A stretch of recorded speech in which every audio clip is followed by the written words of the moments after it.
in the Northern Hemisphere. It's great to have you all back. Hope you've had a lovely Sunday, or you're about to have a lovely Monday morning. All right. I am Karen, the Plant Power Coach, and today I'm going to start my series of tips to help you achieve long-lasting and healthy weight loss. So today, all I'm going to be talking about is setting the stage for success.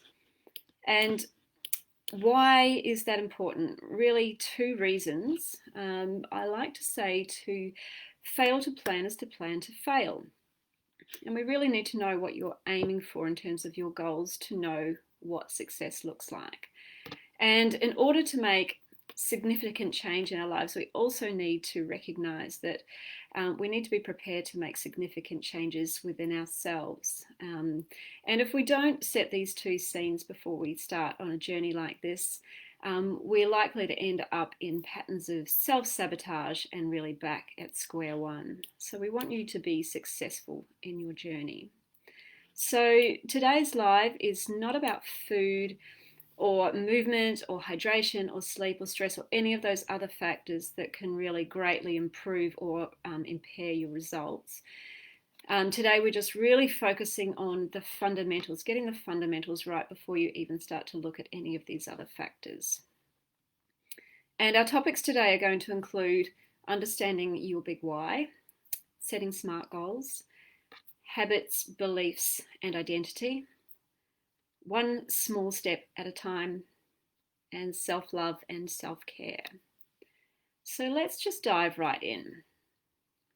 We'll start with understanding your why. Understanding why you're on this journey is incredibly important, because without having a big why to anchor you to your journey, you are likely to fall off track. And we want this why to be really deep. We really want to acknowledge the painful truth of why we are on this journey to start with. And, vanity metrics, wanting to look better, just wanting to feel better are all just a bit surface. And we need to really dig deeper in order for these changes in our body to really stick. We need to really feel an emotional connection to this journey that we're on. So, if we just want to look better, we need to really dig deep and understand why that is. Is it about needing to feel self-love, self-worth? Do we need to feel like we love ourselves when we look in the mirror? Or is it that we feel like, if we look better, we'll win somebody else's love? We really need to be really brutally honest about why this is. If we want to feel better, is it about, do we want to be around for our kids or for our grandkids? If we are, potentially facing life-threatening situations, is our life on the line? Do we really need to acknowledge that, if we continue on this path that we're on, that we may not be around for a few years' time to be here for our kids and our grandkids? Or is it more about knowing that you have so much more to offer the world and you have so much more to achieve in your life that you haven't really, because you feel like, the weight that you're carrying is holding you back in some way? So really, really dig deep, get emotional with it, and really start to understand why you want to go on this journey. Step 2 is about setting some SMART goals. Now, I'm sure you've all heard about SMART goals. These are specific, measurable, achievable, relevant to your journey, and time-based.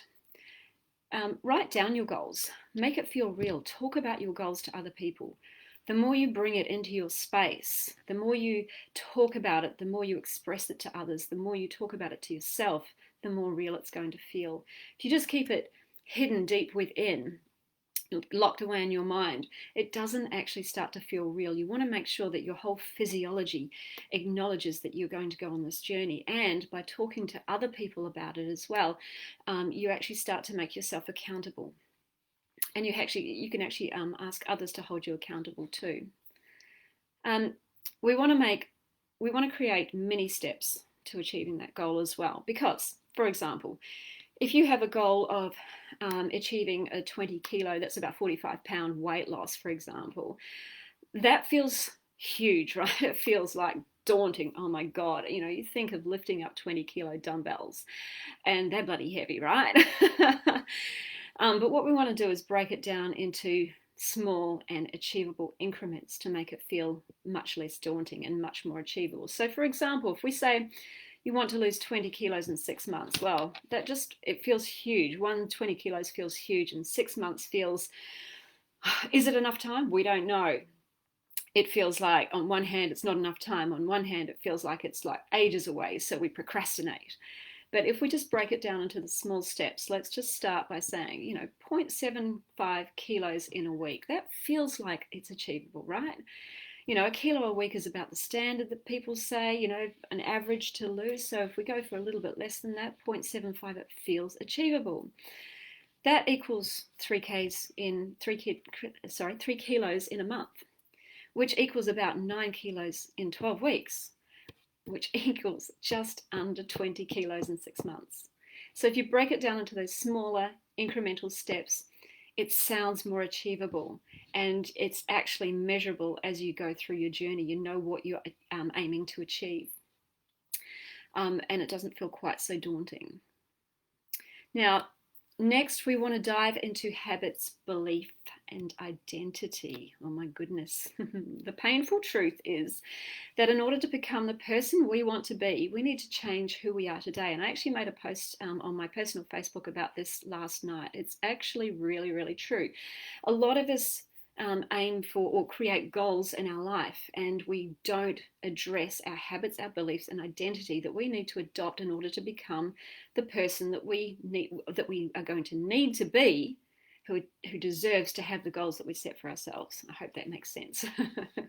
So when we set ourselves huge goals to achieve, we need to recognize that we're going to face all sorts of challenges along our journey. The universe is going to conspire to put all sorts of hurdles in our face and test our resolve as to how much we want to achieve this goal. And this happens regardless of what the goal is, whether it's weight loss, whether it's, fitness journey, whether it's business, whether it's career, whether it's, relationships, anything. The universe is going to test us all along the way to check that we really, really want this goal. And who you show up as and how you deal with these roadblocks sends a signal not only to your own physiology, your mind, your body, but it sends a vibration back to the universe. Whether you believe in this or not, but I certainly do. It sends a vibration back to the universe to show just how committed and serious you are about wanting to achieve your goal in life.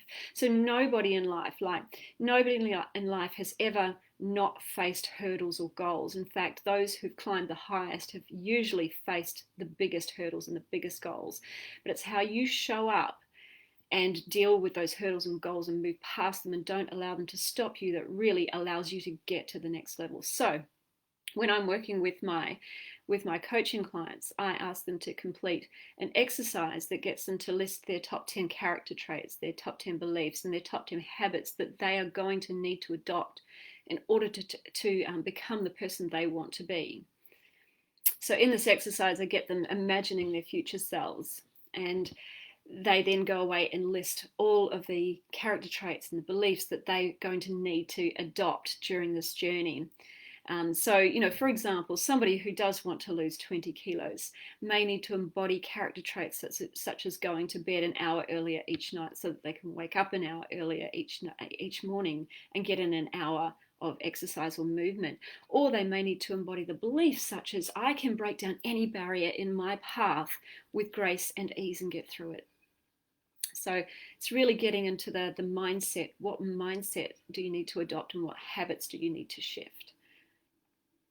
And I also ask my clients to read out these top 10 character traits and beliefs each morning as they get up, or they can record them and listen to themselves as well, listen to themselves speak these. And by doing this exercise, it actually starts to create new neural pathways in the brain. And over time, it makes these character traits and beliefs and habits easier to adopt because you're hearing yourself saying them over and over and over again to yourself until you actually start to become that person. So that's a really, really powerful exercise that I recommend everybody try, no matter what goal that you're trying to set in life. The next point is we really want to take one step at a time. And this sounds counterintuitive, I know. You set this big goal and, now you've got your character traits and your beliefs and your habits and you just want to go for it, right? You just want to make all the changes overnight. But that can be incredibly overwhelming for a lot of people, right? And it's where, it can create self-sabotage. It can create an environment that's actually quite scary. If you are not used to eating healthy foods, if you're used to, being a fast food or takeaway junkie, and then suddenly you promise to eat nothing but salads and fruit, it's too big of a jump, and you're not likely to be able to continue that trend. At some point, you're going to self-sabotage and come back to your fast food or takeaway junkie lifestyle. So think of it this way. If you're currently eating a lot of takeaway food or a lot of, greasy food, stuff that you shouldn't be eating, if you're doing that, say, 3 times a week, one small step might look like in the first week, reducing it to twice a week. In the second week, reducing it to once a week. And thereafter, reducing it to, say, once a month, but not taking it away completely. Not saying my whole life's changing tomorrow. Don't try and do that. It's not likely to be achievable. Or you could do something like, having a big salad before you have your, big greasy meal. Crowd in to crowd out is what we say, or add in to crowd out is what we say. So where you've taken so much of the good stuff first that you don't really feel like the bad stuff.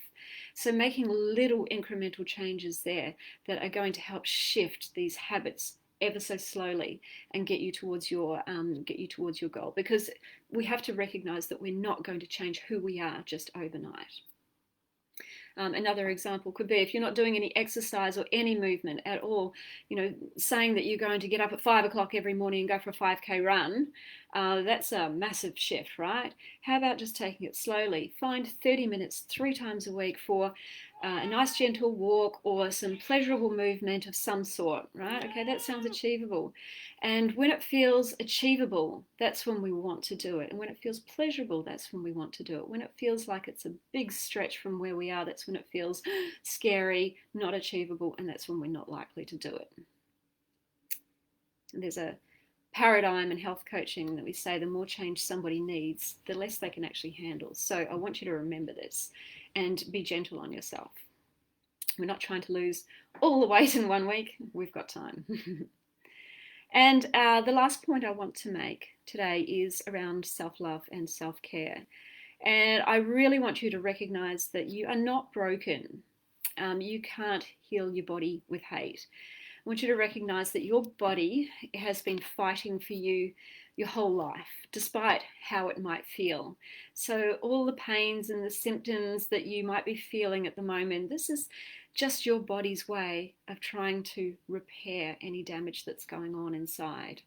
Right, so I want you to give yourself and your body some love and think of everything that you're doing for your body not as punishment, but as nourishment. Any exercise or movement or food or hydration that you give your body is all about self-love and self-care. It's not about punishing yourself for having been bad. When we start to see exercise and healthy eating as punishment, it's not pleasurable and it's really, really hard to stick with. So I really want you to go easy on yourself and recognize that this is not a punishment for being bad. This is nourishment because you deserve it and your body deserves it. And once we start to come from a place of self-love and self-care, this is when your body actually really starts to respond to what you're doing. It lets go of all the fear, all the stress, and you bring yourself back into more of your parasympathetic nervous system starts to take over, and we can talk about that in a future episode. But this is where your body actually starts to relax and respond to what it is that you're doing. Okay. So they're my 5 key points on just getting started at the moment. So just to recap again, that's understanding your big why, make it your big emotional connected why. setting SMART goals, the specific, measurable, achievable, relevant, and time-based. Changing your habits, your belief, and your identity to align to the new you. Taking just one small step at a time. Don't try and change your whole world overnight. And practicing self-love and self-care and being kind to yourself.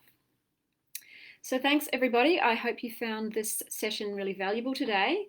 If you did, please share it with your friends and family. And if you have any questions so far, just pop them in the comments or hit me up in the DMs and let's have a chat. And I'll see you all again same time next week when we start to look at some of the truths and myths around food when it comes to weight loss. And I hope you all have a very pleasant Sunday evening or Monday morning, and I'll catch you all next week. Cheers.